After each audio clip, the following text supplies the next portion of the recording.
دوستان سلام، خدا کنه خوب و خوش باشیم. یک خانه گیروی داریم به منطقه نه ششم، سرک عمومی امام شش نور، کوچه روشن، پل رنگینه. خانه کریم طبقه اول که است، دو اتاق دهلیز آشپزخانه و نیم طبقه که است، یک اتاق آشپزخانه و همچنان دارای پشت بام میباشه. دوستا کار از این خانه تکمیل نشده. طبقه اول که است یک اتاق دیگه جدا میشه که دو اتاق دهلیز میشه و همچنان پله ها نرده میشه، آشپزخانه ها کابینت میشه. خانه لوکس و نوسازی. دوستا ویدیو تا آخر تماشا کنیم، ان شاء الله که خانه مورد پسند شما باشه. هر دوستی که خانه میتونه با شماره واتساپ که زیرنویس برنامه با ما پیام بگذاره.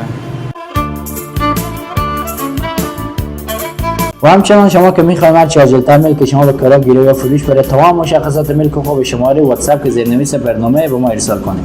آدرس دفتر ما ولایت هرات، نه ششم، سرک عمومی امام شش نور، شرق کوچه روشن، دکان شماره 6، رهنمای معاملات سروری و حق‌شناس.